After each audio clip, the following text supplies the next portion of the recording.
Bienvenidos a nuestra presentación de la obra El águila y la serpiente por Martín Luis Guzmán Franco, hecho por Juan David Guevara Spitia y Julio César Flores, grado 93. Esta presentación tendrá el contenido de biografía del autor, narrador de la obra, personajes principales y secundarios, tiempo y espacio, fotonovela y la conclusión. Biografía de Martín Luis Guzmán. Nació el 6 de octubre de 1887 y murió el 22 de diciembre de 1976 en Ciudad de México.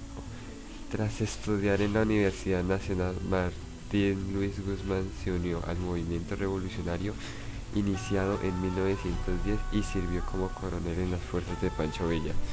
En 1914, a raíz del golpe de Estado de Victoriano Huerta, Guzmán tuvo que exiliarse en Madrid y Nueva York. Sus experiencias de esa época serían recuperadas muchos años después en las crónicas de Mi destierro. En el exilio escribió un relevante libro del Memorias, El águila y la serpiente, valioso por la agudeza y profundidad con la que la describe las personalidades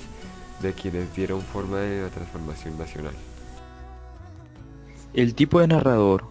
que se nos cuenta en la historia es un narrador testigo. Se identifica que es un narrador testigo porque en el relato del cuento de la novela que se da a conocer es testigo porque está presenciando y narrándonos qué es lo que está pasando en los sucesos que acompañan a los personajes principales. Un claro ejemplo de que es un narrador testigo es que en una parte del libro nos cuenta algo que le está pasando o está viendo como las calles. El fragmento es así: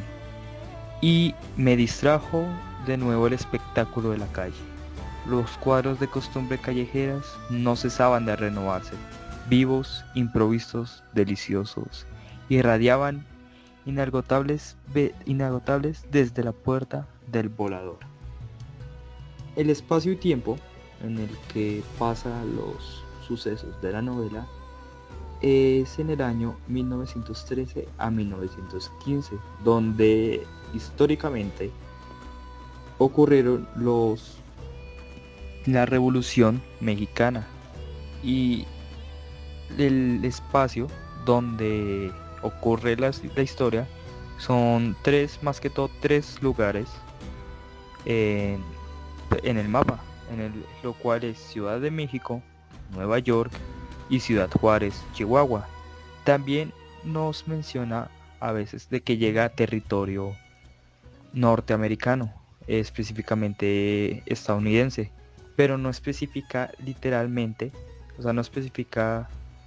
sí o sí en dónde específicamente está. Solo nos especifica a veces que dice que está en Nueva York.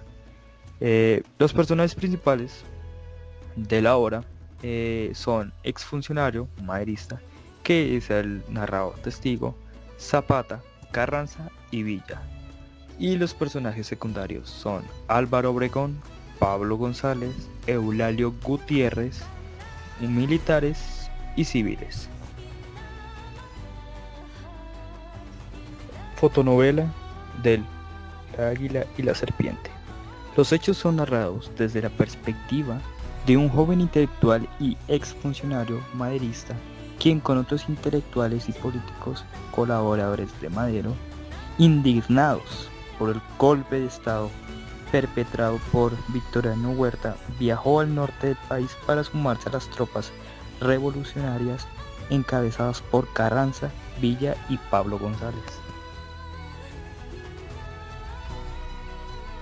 La trama inicia con el viaje de algunos intelectuales que hicieron por barco a la ciudad de Nueva York, para desde ahí llegar por territorio norteamericano a Ciudad de Juárez, Chihuahua, y terminaron con la huida del narrador y el protagonista hacia los Estados Unidos luego de que el presidente Eulalio Gutiérrez renunciara al cargo en virtud de la negatividad de Villa a poner bajo su mando las tropas de la División Norte, debido a que el plan de Gutiérrez consistía precisamente en destruir el poder militar a Carranza a Villa Zapata para unificar la tropa y someter las disidencias antes de dar inicio a un gobierno verdaderamente emanado por la revolución. Esta novela cuenta las peripecias de los repetidos viajes del narrador que realizó con las tropas revolucionarias desde la frontera norte del país hasta la Ciudad de México para deponer primero al usurpador Victoriano Huerta y después a Venustiano Carranza, quien usurpó el mando del gobierno central ignorando el mandato de la convención. Durante la campaña ocurrieron hechos militares y civiles, por lo que el narrador testigo conoció los andamiajes y los secretos del poder interior del mandado revolucionario gracias a su trato directo con los líderes del movimiento, lo cual permitió conocer la conducta de los altos jefes, sus orígenes familiares y sociales, la causa que defendían y la forma en de que cada uno veía a México. El narrador de la novela entra en la trama como otros personajes centrales, con el nombre y con el estatus que ostentaba en la realidad, es decir, bajo la condición de un civil que tiene acceso a los círculos del poder militar, lo que le permitía observar críticamente la conducta y los hábitos de cada uno de los jefes revolucionarios y al mismo tiempo conocer la primera mano cómo los percibía la población o la tropa. De ahí que la semblanza psicológica que la novela ofrece de cada uno de los héroes mexicanos constituya uno de sus valores fundamentales, aunque no es definitivo, porque el proyecto ideológico de su autor es el de advertir a los mexicanos que con Carranza el país y la revolución van a un desempeñadero, van a la lucha personalista tras el disfraz de los postulados revolucionarios, van a la anarquía de los depravados que solo piensan en figurar y enriquecer y que para lograr sus planes no sentirían escrúpulo ninguno, cuando sean de ellos conscientes antes de sumirán a México en condiciones peores que bajo Victoriano Huerta. No puede haber más claridad y elocuencia para explicar por qué un país que hizo la primera revolución del siglo XX, al término de su población mayoritaria, seguía viviendo en condiciones de tanta pobreza. En efecto, lo que nosotros sostenemos es que esta novela contiene las claves para comprender el origen de lo que está ocurriendo hoy mismo, con el beneficio adicional de que explica también quiénes benefician con el estado de cosas dominantes.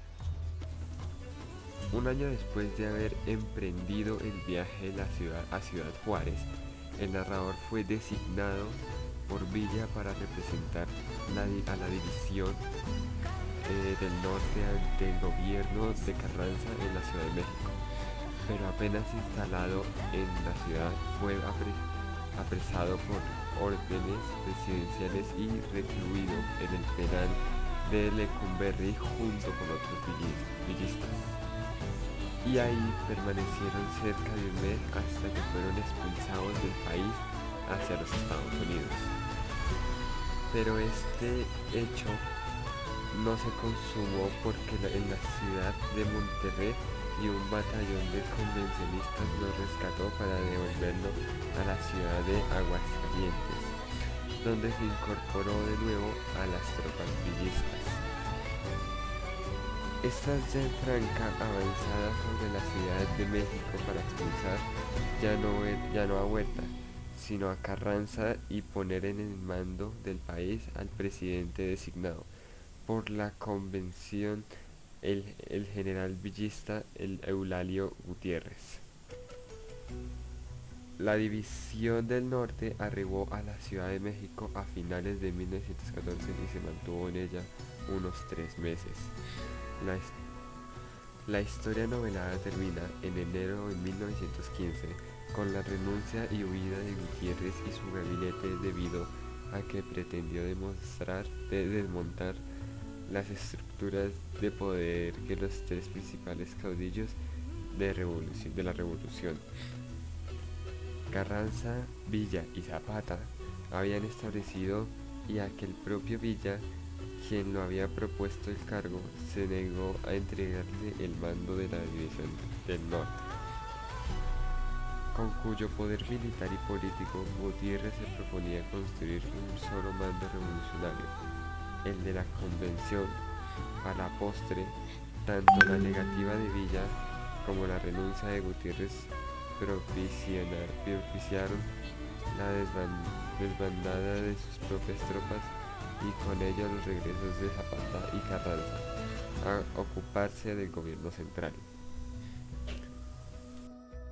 Mi conclusión es que la obra de Martín Luis Guzmán, El águila y la serpiente, te hace ver la Revolución Mexicana en los zapatos de los personajes principales basados en personajes históricos mexicanos. Te hace pensar también en la vida que tuvieron tras liberar a México de unas ataduras políticas. En resumen, la novela te hace pensar cosas profundas de la vida revolucionaria mexicana. En conclusión, la novela relata una época en el movimiento revolucionario que se centra después del asesinato de Madero y la usurpación de Huerta en el poder. El autor, célebre figura de la novela revolucionaria, se incluye en el proceso de toma de decisiones y como actor constante de las campañas militares, discusiones ideológicas y hasta anécdotas, dejando de lado la posibilidad de que estas narraciones sean de tipo ficticias, dándole al texto la dimensión de autobiográfico, utilizando como estilo principal la percepción clara y sencilla de los acontecimientos tal y como se fueron presentados. Muchas gracias por su atención y espero pasen un buen día. Presentación realizada por Juan David Guevara y Julio Flores.